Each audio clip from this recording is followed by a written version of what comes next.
오늘부터 5주 동안 대림절 4주 마지막 주를 포함해서 여러분들에게 설교 시리즈 하나를 준비했습니다. 구원의 큰 그림과 완성이라는 제목입니다. 한번 따라해 보실까요? 구원의 큰 그림과 완성. 오늘 여러분들과 함께 하나님의 큰 그림에 대해서 말씀을 드리고자 합니다. 하나님은 화가이십니다. 하나님은 그림을 그리는 분입니다. 그래서 하나님께서는 큰 그림을 그리시고 그 그림대로 세상을 만드셨습니다. 그래서 아름다운 세상이 있고 여러분과 저와 세상이, 사람이 존재하는 것입니다. 자, 우리는 인생을 살아갈 때에 큰 그림이 있다는 사실을 알면 지금 당장의 어려움이 있어도 그 어려움을 극복해낼 수가 있습니다. 왜냐하면 큰 그림이 있으니까요. 나를 향한 하나님의 큰 계획이 있으니까요.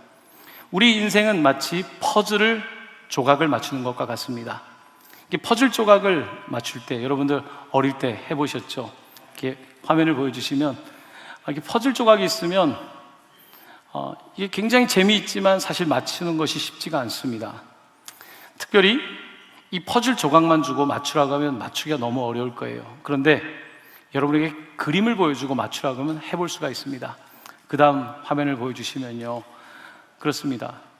10,000개가 넘는 퍼즐 조각이라고 할지라도 이게 지금 천지창조라고 하는 퍼즐이라는 그림을 알고 있다면 이것을 맞출 수가 있습니다.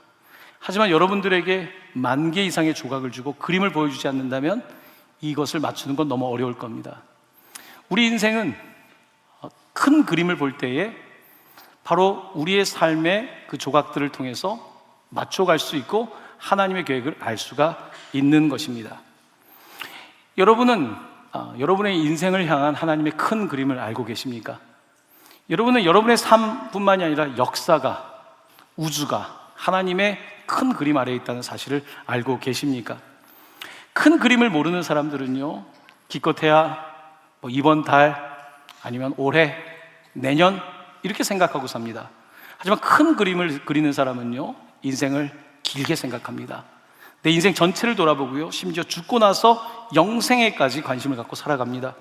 야고보서 4장 13에서 15절은요, 큰 그림을 그리지 못하고 살아가고 있는 어리석은 사람들의 이야기를 들려주고 있습니다. 들으라, 너희 중에 말하기를 오늘이나 내일이나 우리가 어떤 도시에 가서 거기서 1년을 머물며 장사하여 이익을 보리라 하는 자들아, 내일을 너희가 알지 못하는도다. 너희 생명이 무엇이냐? 너희는 잠깐 보이다가 없어진 안개니라. 그 다음 말씀 같이 읽겠습니다. 너희가 도리어 말하기를 주의 뜻이면 우리가 살기도 하고 이것이나 저것을 하리라 할 것이거늘. 그렇습니다. 내년 계획을 할 수 있습니다. 여러분, 그림을 그릴 수는 있지만 내가 내년에 이 사업을 해서 돈을 벌겠다, 다 좋은 생각입니다만 더 큰 그림이 필요합니다. 하나님은 어떤 뜻을 가지고 계실까? 하나님은 어떤 계획을 가지고 계실까? 그 큰 그림을 알 때에 나의 1년, 나의 한 달, 나의 삶은 의미 있는 퍼즐 조각이 될 수가 있는 것입니다. 자, 그래서 큰 그림을 이야기할 때 특별히 성경은 큰 그림을 말씀하고 있는데요, 그 큰 그림을 우리가 이렇게 보통 표현합니다. 바로 구속사라고 표현합니다. 구속사, Salvation History, 구원의 역사를 말하고 있다는 것입니다. 이건 우리가 주변에서 역사를 많이 아는 사람들이 참 똑똑하다는 걸 느끼죠. 세계사를 아는 사람, 한국사를 아는 사람, 그리고 경제사, 정치, 외교사, 그것뿐만 아니라 과학기술, 예술, 모든 분야들이 역사가 있는데 그 역사를 아는 사람들이 그 역사라고 한 흐름 속에서 참 똑똑한 사람들이거든요. 자, 그런데 우리가 그리스도인으로서 세상의 역사를 아는 것도 중요하지만 하나님의 역사를 아는 게 중요한데 그것은 바로 Salvation History, 바로 구속사인 것입니다. 하나님의 구원의 역사는 아주 복잡한 것 같지만 단순화시킨다면 이렇게 펼쳐지는 것입니다. 첫 번째는 창조, 두 번째는 타락, 세 번째는 구원인 것입니다. 창조, 타락, 구원, 아주 단순합니다. 하나님께서는 세상을 창조하셨습니다. 그림을 그리고 창조하셨고, 그런데 창조 이후에 안타깝게도 하나님이 그린 그림에 사단이 들어와서 그 그림을 바꾸기 시작합니다. 타락의 그림을 그리게 되었던 것입니다.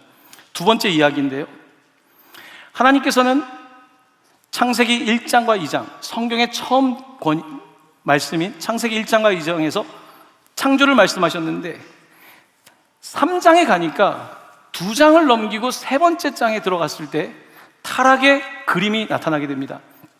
사단이 그리는 타락은 떨어졌다는 뜻입니다. 떨어질 타자에 떨어질 낙자입니다. fall, 떨어지고 넘어졌다는 뜻입니다. 어떻게 인간이 넘어지게 되었는가? 거기에는 하나님의 그림을 망치려고 하는 사단의 그림이 있다는 것입니다. 창세기 3장이 시작되면서 1절은 이렇게 시작이 되고 있습니다. 한번 같이 말씀을 읽어보겠습니다. 그런데 뱀은 하나님이 지으신 들짐승 중에 가장 간교하니라. 하나님이 창조하셨고 참 보기 좋았다, 사람을 창조하신 후에는 심히 좋았다고 말씀하셨는데 3장 1절에서는 그런데 하나님이 지으신 들짐승 중에도 간교한 뱀이 있었다는 것입니다. 하나님이 여러분들에게 지성을 주셨습니다. 지능을 주셨습니다. 근데 이것을 간교하게 나쁜 방식으로 사용할 수 있습니다. 하나님이 여러분에게 아름다움을 주셨습니다. 하지만 그 아름다움을 나쁜 방법으로 사용할 수 있는 것입니다.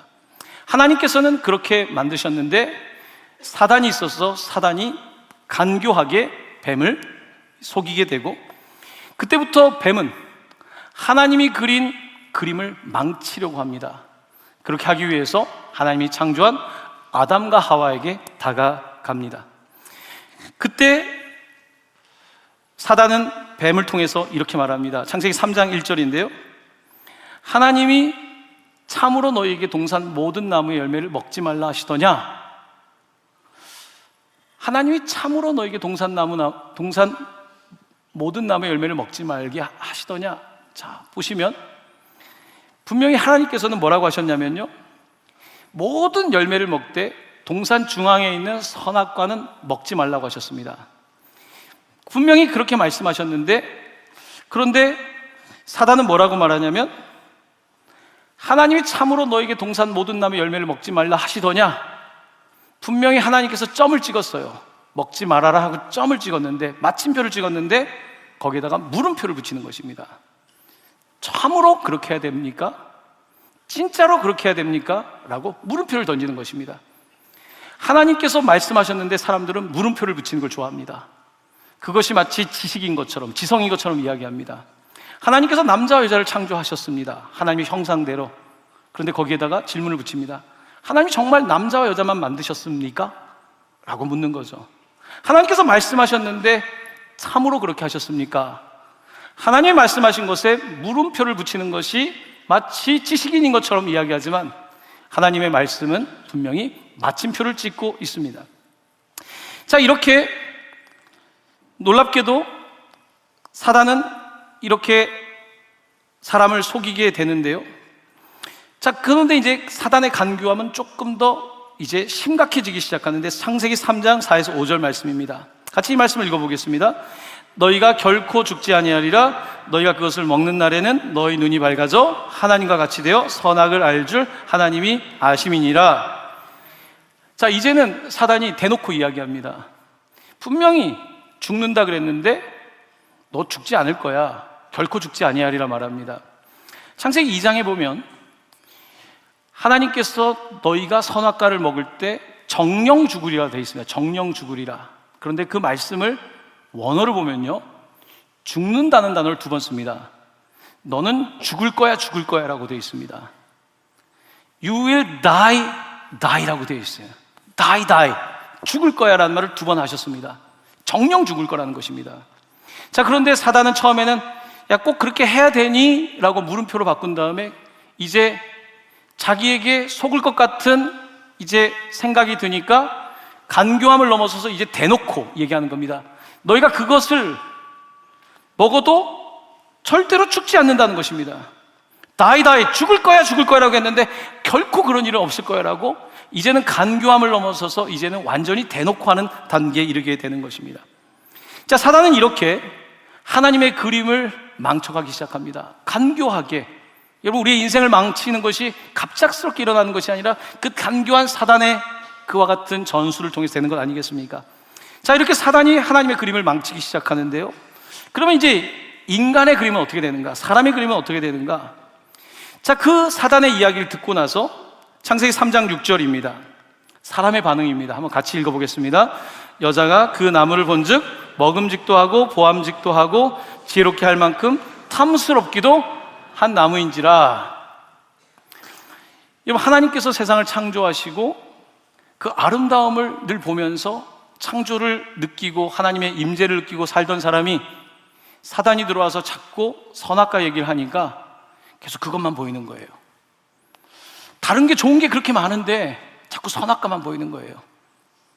왜 그러냐면 계속 보다 보니까 먹음직도 하고 보암직도 하고 지혜롭게 할 만큼 탐스러운 거예요. 여기서 탐자는 탐욕이라는 것입니다. 탐욕하는 마음이 생긴 거예요. 여기 오늘 아름다운 초가 있지 않습니까? 아, 초가 예쁘다. 정말 좋은 거죠. 근데 너무 좋다. 나 그냥 가져가고 싶다. 이게 이제 너무 좋아서 탐심이 이제 넘어가는 거죠. 그래서 사람이 욕심이 잉태되어서 죄를 낳고 죄가 장성해서 사망에 이른다고 말씀하고 있습니다. 사단은 처음부터 대놓고 하진 않습니다. 간교하게 우리를 속이는 것입니다. 그때에 우리 마음에 탐심이 생겨나고 욕심이 생겨나는 것입니다. 자, 오늘 이 탐스럽다는 표현은 출애굽기에 가면 하나님께서 이스라엘에게 10계명을 주실 때 10번째 계명에 이 말씀이 들어가게 되는데요. 출애굽기 20장 17절 말씀입니다. 함께 볼까요? 내 이웃의 집을 탐내지 말라. 내 이웃의 아내나 그의 남종이나 그의 여종이나 그의 소나 그의 낙이나 물은 내 이웃의 소유를 탐내지 말라. 아멘. 탐자가 들어가고 있습니다. 그러니까 10계명 중에 10번째라고 작은 계명이 아닙니다. 처음부터 그랬던 것이 아니라 사단은 간교하게 와서 하나님께서 피리어드, 마침표를 찍었는데 그걸 물음표로 바꾸기 시작하고 진짜 그래야 되냐라고 이게 지식인 것처럼 이것이 마치 교양인 것처럼 문화인 것처럼 말하며 우리는 그 전략에 빠져가게 되고 하나님이 아니라고 말했지만 그렇지 않을 거라고 스스로가 합리화하게 되고 결국은 탐심을 갖게 됩니다. 그리고 큰 그림을 바라보지 못하고 그것만 보는 것입니다.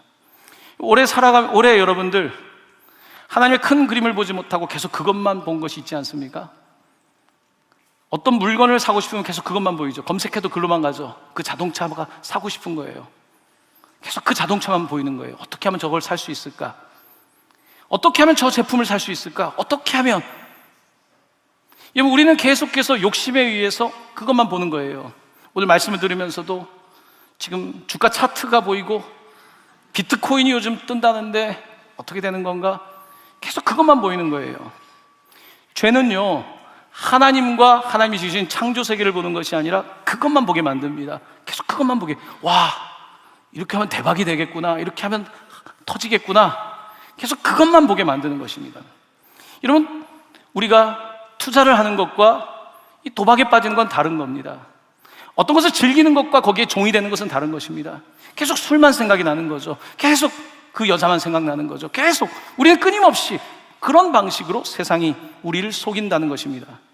자, 그래서 하나님은 창조하셨는데 사단이 들어와서 간교하게 사람에게 이제 잘못된 말을 집어넣게 되고 이제 그림이 망쳐지기 시작합니다. 그래서 사람은 타락한 상태에 빠지게 되는 것입니다. 우리도 그 영향력 속에서 사실 살고 있습니다. 왜냐하면 사단은 공중권세를 잡고 우리를 간교하게 속이기 때문이고 우리는 또한 쉽게 속는 대상으로서 끊임없이 큰 그림이 아니라 아주 작은 것에 몰두하는 경향이 있다는 것입니다. 자, 그렇다면 세 번째입니다. 하나님은 그 다음의 그림을 어떻게 그리실까? 분명히 창조하셨고 타락한 이 세상 가운데 하나님은 어떤 그림을 그리실까? 한번 물이 엎질러지면 담을 수 없는 것인가? 사람이 한번 죄가 들어오면 그 다음은 구원받지 못하는 것인가? 한번 죄가 들어오고 사망에 이르면 우리는 영원한 생명을 잃어버린 것인가? 성경은 거기에 대해서 뭐라고 말할까요? 성경은 우리에게 큰 그림을 보여주고 있습니다. 자, 그 큰 그림을 일컬어서 첫 번째 복음이라고 말할 수 있습니다. 첫 번째 복음. 이 표현은 프로토 에반겔리움이라고 하는 라틴어인데요. The first gospel, 첫 번째 복음인데 이 첫 번째 복음이 여러분들이 성경을 쭉 읽다가 마태, 마가, 누가, 요한에서 보는 것이 아니라 오늘 읽었던 창세기 3장 15절을 프로토 에반겔리움이라고 말합니다. 프로토라고 하는 것은 어떤 원형, 어떤 원천, 하나님의 그 그림의 원형, 프로토, 거기 에반겔리움, 하나님의 그와 같은 복음의 그림을 말하는데 그것도 false gospel. 그러니까 창세기 3장 15절에 이미 하나님께서 첫 번째 복음을 우리에게 가르쳐 주셨다는 것입니다. 그 첫 번째 복음은 무엇입니까? 바로 오늘 15절 말씀인데, 이 복음의 말씀을 같이 봉독하도록 하겠습니다. 내가 너로 여자와 원수가 되게 하고 내 후손도 여자의 후손과 원수가 되게 하리니 여자의 후손은 내 머리를 상하게 할 것이요 너는 그의 발꿈치를 상하게 할 것이니라. 아멘. 이 일로 인해서, 이 사단의 이와 같은 속임수로 인해서 인간의 죄로 말미암아, 자, 오늘 말씀은 어떤 뜻이냐면 선악이 적대적 관계가 되었다는 것입니다. 이제는 여자와 뱀이, 여자의 후손과 이 뱀의 후손이 적대적 관계에 들어가게 됐다는 것입니다. 그러니까 세계사, 모든 역사의 중심에는 선악의 대결이 있다는 것입니다. 우리는 이런 말을 할 수 있습니다. 아유, 뭐 그렇게 선악이 있습니까? 그냥 회색으로 사는 것이죠. 그렇지 않습니다. 세상은 분명히 선악의 대결이 있고 공중권세 잡은 자와의 싸움이 있는 것입니다. 영적 싸움이 치열한 것입니다. 자, 이렇게 성경은 세상엔 끊임없이 선악의 싸움이 있을 것이라는 것을 말씀하고 있고, 자, 그런데 그 선악의 싸움은 싸움으로 끝나는 것이 아니라 누군가의 승리로 끝이 나는데, 오늘 15절 하반부 복음입니다. 바로 그 원형적인 복음을 이렇게 가르치고 있습니다. 여자의 후손은 내 머리를 상하게 할 것이다. 너는 그의 발꿈치를 상하게 할 것이다 라고 분명히 말씀하고 있습니다. 그러니까 여자에게는, 그 후손에게는 소망을 주고 있고요, 사단에게는 저주를 주고 있는 것입니다. 자, 이제 네 번째 이야기로 넘어가겠습니다. 자, 그런데 그렇다면 분명히 여자의 후손이 그 사단의 머리를 밟고 지금 악으로 가고 있는, 하나님에게서 멀리 가고 있는 세상을 하나님께 이끌어 줄 거라고 했는데, 과연 그렇다면 그 후손은 누구일까요? 아담과 하와는 이 후손이 누군지 궁금했을 겁니다. 누구일까요? 아, 그러면 하나님이 자녀를 주시고 그 자녀가 후손이 될까? 창세기 4장으로 넘어가면 4장 1절에는 이런 말씀이 있습니다. 하와가 임신하여 가인을 낳고 이르되, 같이 읽어볼까요? 내가 여호와로 말미암아 득남하였다 하니라. 하와가 임신한 다음에, 아, 이제 나의 후손, 나의 씨앗. 그런데 뭐라고 하냐면 여호와로 말미암아 득남했다라고 표현하면서, 아, 이 가인이 그 후손인가? 가인이 사단의 머리를 밟을 것인가 생각을 했을 겁니다. 자, 그런데 가인은 어떻게 됩니까? 그는 동생 아벨을 죽인 역사의 첫 번째 살인자가 되었습니다. 첫 번째 살인자가 되었고, 바로 그 후손은 바로 그 하나님이 말씀하신 후손이 아니었습니다. 자, 우리가 성경을 읽으면서 그러면 그 후손은 누굴까? 과연 우리를 이 죄로부터 구원해 줄, 사단의 머리를 밟은 후손은 누구일까라고 하는 질문을 던지게 됩니다. 하지만 아무리 봐도 그런 후손이 나타나지 않습니다. 노아 시대에 이르러서는요, 사람들이 너무 죄에 빠져서 이제는 정말 말도 할 수 없는 수준까지 되었다고 말씀하고 있습니다. 그때 하나님께서는 노아라고 하는 사람을 보시고 그에게 그 후손에 대해서, 본문에는 후손이라고도 하고 씨앗이라고도 하는 그 존재를 말하는데요, 창세기 9장 8에 10절입니다. 하나님이 노아와 그와 함께한 아들들에게 말씀하여 이르시되, 내가 내 언약을 너희와 너희 후손, 너희 씨앗과 너희와 함께한 모든 생물, 곧 너희와 함께한 새와 가축과 땅의 모든 생물에게 세우리니. 노아는 분명히 하나님이 후손을 주신다 그랬고, 아, 그러면 그 후손이 정말 여자의 머리를 밟는 후손일까? 노아의 자손인 셈과 함과 야벳은 과연 그런 후손일까? 사실 그렇지가 않았습니다. 아, 그러면 그 후손은 언제 어떻게 나타나는가? 성경을 읽으니까 창세기 12장에 아브라함이 나타납니다. 아브라함은 우상 숭배하는 세상 속에서 하나님을 믿었고 하나님 그 믿음을 의롭게 여기셨다고 되어 있는데요, 하나님께서 아브라함에게도 후손 이야기를 합니다. 창세기 13장 15절에서요, 보이는 땅을 내가 너와 내 자손, 후손 아니면 씨앗에게 주리니 영원히 이르리라 라고 말씀하셨습니다. 아브라함은, 아, 그러면 그 여자의 후손이 바로 내 자식인가? 근데 자식이 없어요. 75세에 그 약속을 받았는데 99세까지 아이가 없습니다. 하나님은 그때 아브라함을 불러냅니다. 정말 믿기 어려울 때 천막에서 나와봐라. 아브라함아, 나랑 좀 얘기 좀 하자. 그때 하나님께서 창세기 15장 5절에서 이렇게 말씀하십니다. 그를 이끌고 밖으로 나가 이르시되 하늘을 우러러 무뼈를 셀 수 있나 보라. 또 그에게 이르시되 내 자손, 너의 후손, 너의 씨앗이 이와 같으리라 라고 말씀하십니다. 아브라함은 하늘의 무별들을 보면서 이제 그 자손인가 보다. 이삭이 그 자손인가? 계속해서 그들은 그 자손 이야기를 합니다. 과연 누가 그 자손일까? 그리고 성경을 계속 읽어가다 보면 하나님께서 또 그 후손 이야기를 합니다. 바로 다윗입니다.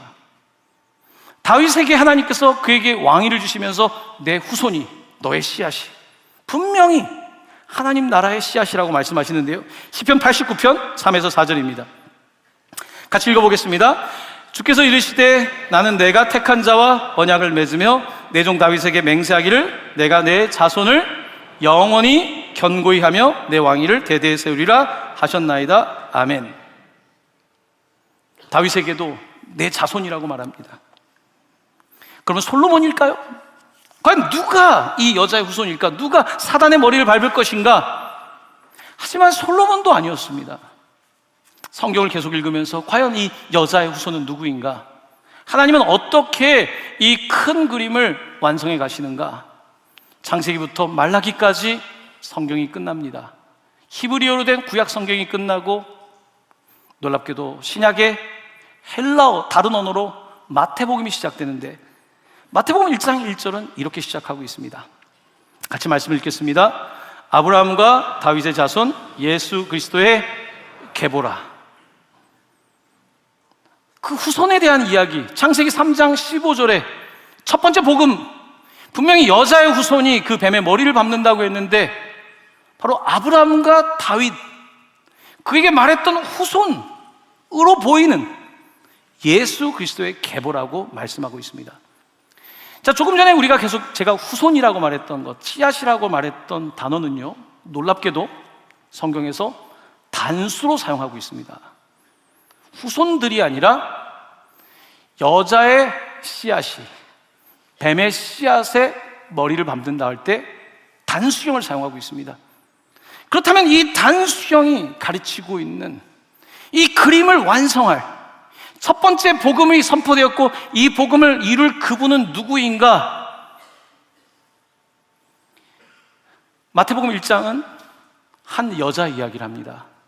나사렛에 한 여자가 있었습니다. 어린 소녀였습니다. 남자도 알지 못하고 시골 출신의 별로 배운 것도 없는 바로 나사렛의 소녀였습니다. 이 한 여자에게 가브리엘 천사가 나타나서 그 씨에 대해서, 그 씨앗에 대해서 이렇게 말씀하십니다. 마태복음 1장 18절입니다. 예수 그리스도의 나심은 이러하니라. 그의 어머니 마리아가 요셉과 약혼하고, 결혼이 아닙니다, 약혼하고 동거하기 전에 성령으로 잉태된 것이 나타났더니 그렇습니다. 보통 성경을 보면 모두 남자의 계보가 되어 있습니다. 남자들의 세상 속에, 남자들의 씨를 말하는 세상 속에 성경은 남자의 씨가 아닙니다.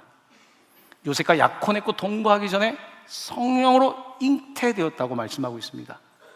바로 그 씨, the seed, 바로 그 씨를 말하고 있는 것입니다. 그 씨를 말하고 있는데 이 한 여자, 바로 마리아는 정말 자신이 알 수도 없는, 나는 남자도 알지 못하고 나는 아무것도 모르는데 바로 말씀이 성취가 되는데요, 하나님께서 이 아들에 대해서, 이 후손에 대해서 이렇게 말씀하십니다. 마태복음 1장 21절입니다. 아들을 낳으리니 이름을 예수라 하라. 이는 그가 자기 백성을 그들의 죄에서 구원할 자이심이니라 하니라. 아멘. 아멘. 하나님의 큰 그림, 창조와 타락과 그 가운데 창세기 3장 15절은 우리에게 the first gospel, 첫 번째 복음. 하나님은 우리가 범죄했을 때 이미 우리를 구원하기 위한 the first gospel, 첫 번째 복음을 이미 주신 것입니다. 이미 우리를 하나님께서는 구원하기 위해서 이미 여자의 후손 이야기를 하신 것입니다. 그 예수는 이 땅 가운데 오셔서 정말 우리와 같은 모습으로 사셨습니다. 우리를 위해서 악에 맞섰습니다. 하나님의 나라를 위해서 악에 맞섰고, 질병과 맞섰고, 사망과 맞섰습니다. 그 주님께서는 사단의 간교함에 넘어간 가룟 유다에 의해서 체포당하시고 십자가에 못 박히셨습니다. 그는 십자가에 못 박히시고 그는 사단의 머리를 밟았고 사단은 그의 발꿈치를 상하게 했습니다. 그의 몸에서 피가 계속해서 흘러내렸던 겁니다. 바로 그의 피가 흘러내릴 때 놀랍게도 하나님께서는 사단의 머리를 밟으셨던 것입니다.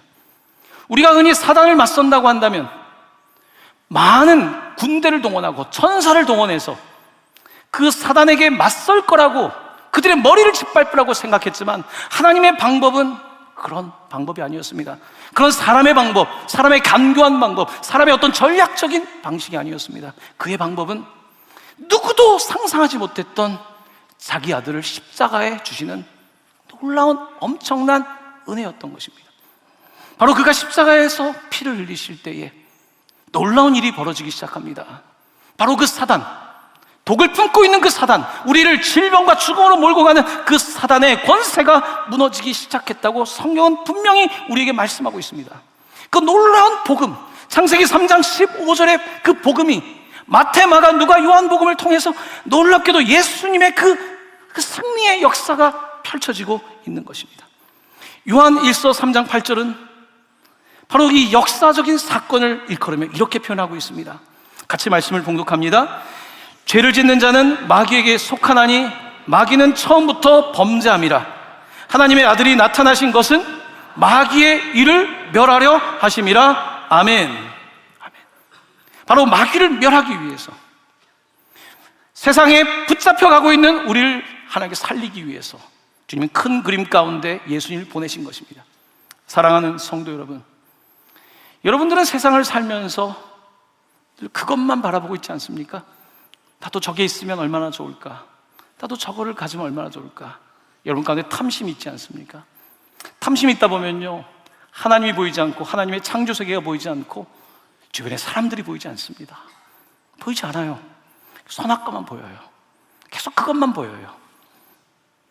그 욕심의 결과가 어떻습니까? 하나님으로부터 우리를 멀어지게 하는 거예요. 자녀를 키우면서도요, 큰 그림을 보지 못합니다.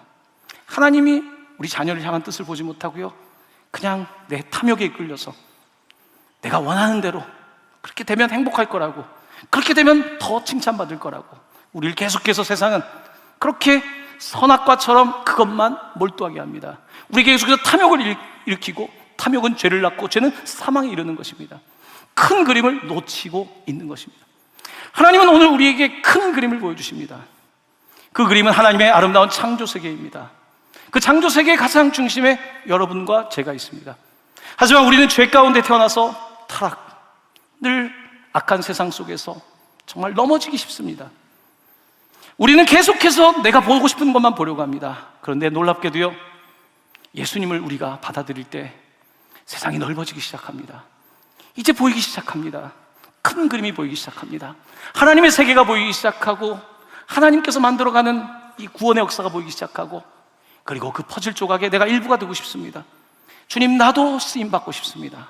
나도 이 복음을 전하고 싶습니다. 나도 그렇게 사랑하고 싶습니다.